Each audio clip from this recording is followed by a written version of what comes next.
So welcome back if you're watching, and thank you for watching my video.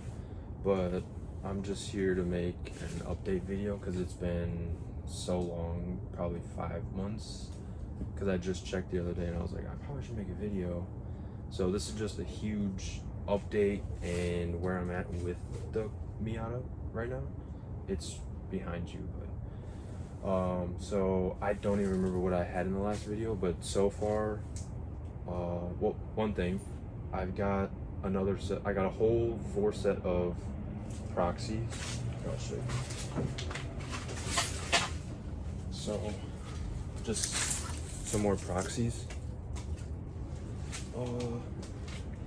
So they aren't the R888Rs, they're still the R888s, and I bought them more for the rear.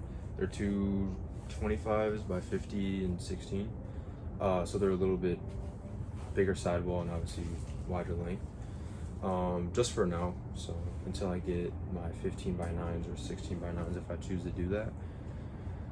Another thing is, so I think in the last video I had, I didn't have the motor wasn't out, there was nothing really done to it yet.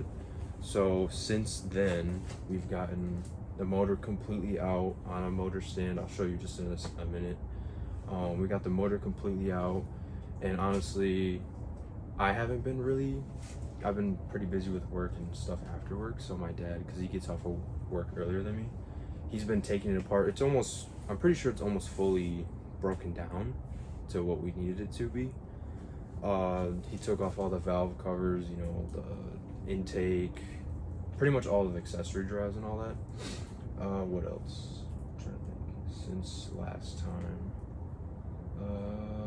Yeah, I mean, we got most of that done. So really, the next thing for us is the front subframe, and I'll go over that in a minute. I'll go show you the. All right, so here's the motor on the stand. It looks a lot smaller now. It's kind of hard to show in the video, but pretty much a basic LS block. And like I said, it is a 6-liter. Shows it right there if you can see it. And yeah, we got pretty much down to not bare block obviously, but we got a lot of he got a lot of the stuff off. We're gonna clean up all this rust and everything. Yeah, we got the valve covers off, and I forgot what he was saying about in here, but there's like a little bit of like gunk and stuff in there, so we're gonna just clean that out before we do really the cam or anything. And then there's just a lot of the stuff off right there. It's on the ground. See, took off the belts and everything. So yeah, this is just the motor and what it's at right now. Next for it, I think what we are gonna do is have to take the heads off. I totally forgot what he said for, but I think we are taking the heads off. And then cam wise, I'm not gonna order one until it's actually in the car and sitting right, and you know, it's sitting where we want it to be. So oh, and then we also, no, the one thing I forgot to say, where is it? We do have to take off something in the front. I forgot what it's called, but to get to the oil pan, because this oil pan will not work for, you know, that LS swap. I had to buy a special one from V8 Roadsters. I think it's just not as tall here. It just sits a little bit lower, but it's a baffle pan too, so that'll work good. Next, I'm probably just gonna go back to the other tent and talk about the whole front subframe issue and how we kind of got set back just a little bit. All right, so we're back in my tent with the car, and so here's the one thing that is kind of, I mean, by now, honestly, the motor would already be in the car. It was just from my mistake, and you know, it's totally my fault. But so on V8 Roadsters, they sell, I guess, 2 different front subframes, and this is just like the basic tubular front subframe that they sell. And at the time, I just thought that this was the same, because this one I believe was like $700, and there's another one that is, I guess, specifically for V8 swaps.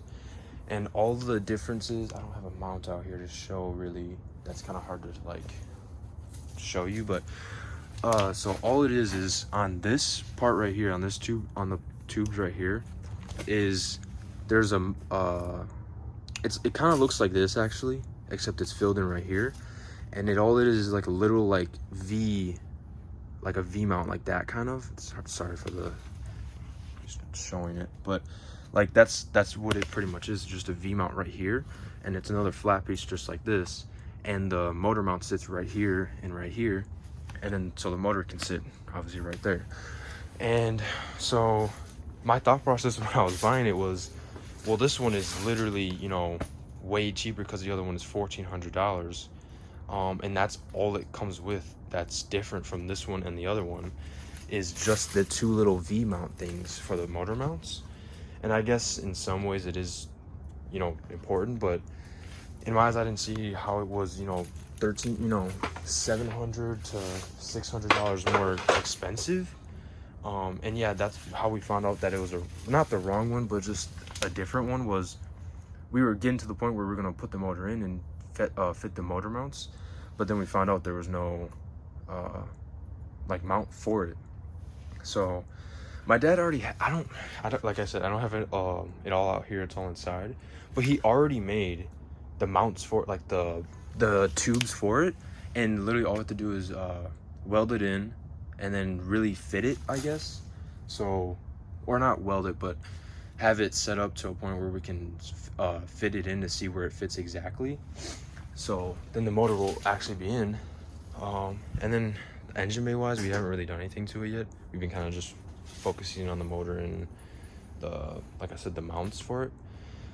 But yeah, for subframe, that's literally kind of all we're waiting for, is just kind of really fitting it in and finding a weekend to do it, just because the time I get off of work, it's already dark out, and when he gets off of work, it's still light out. So whatever he does until it gets dark out, and it's also getting colder out too, is he already he gets whatever he can get done, and on the weekends is when we kind of knock out a lot of the good stuff. So this weekend we're planning on fitting up both the motor mount, getting the motor up, and then test fitting it to see where it actually sits, and from that point we're gonna weld it in, do what we gotta do, and then hopefully the motor will be in by next week. I'm hoping. If not, then it definitely will be in the next 2 weeks. So yeah, that's pretty much all the updates. I guess it's not too much, but to me it didn't seem like it went by that fast until I went to go look at my videos and what I last uploaded. And yeah, we got I still haven't found, I mean, I reached out to a couple drive shaft and axle shops, but they haven't gotten back to me yet. And that's another thing we're gonna have to figure out once we get to that point, is finding a drive shaft shop or an axle shop that is able to make axles going from the Ford to the Miata hubs. And I guess that also brings up another thing, is I was talking with my uncle, and he was just saying that maybe we should do a 5-lug conversion for it, just because of the power. But I don't know, we'll have to just see until it actually runs, because I think we're going to run 4-lug for now, even though I know it is a lot more power than what it's used to.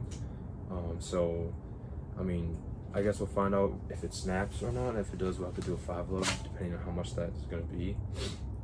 So yeah, that's pretty much every update until now. So, and then the other thing is, so now I'm gonna start actually, besides this video, next week we're going to, well, I'm gonna start trying to uploading at least a video a week on just what we're doing, so you can get more of a in-depth or detailed experience of really what I'm doing for this. So yeah, if anyone also knows of any shops local to Milwaukee or just in the area, Milwaukee County, it doesn't matter. I'm willing to go pretty far, I guess, not more than 2 hours out for drive shaft and axles. So if anyone knows, just let me know in the comments. I'll be grateful for that. So thank you. Just trying to think of other things that I should be updating on. I feel like there is. Yeah, and just one last thing is, I know it's not really too related to this at all, but if I probably will also be maybe uploading some gaming content, possibly with my friends that I usually play with. I still haven't decided if I'm gonna do it on, like, for example, Twitch, or just upload it like clips on here or something. So if that's another thing you want to see, I'm obviously working on this right now, so whenever I can, I probably will. But if that's something you want to see, just let me know, and maybe I'll upload a clip or two then on here. So yeah, that's it. So thank you for, I know there wasn't too much going on, but that was just kind of an update video. So thank you for tuning in back in, and I appreciate it. Until the next video, either this weekend I'll probably upload it, or I'll just record one this weekend and upload it next weekend. Oh, sorry, one last thing. I did actually have like 3 or 4 like half-an-hour video. Pretty much I was gonna break it up into like 2 or 3 videos maybe. I did have some recorded, like I had other updated videos, but I just never got to the point in updating because I wanted to really get better at editing and everything. But that was the last thing. So yeah, thank you again. Until the next video.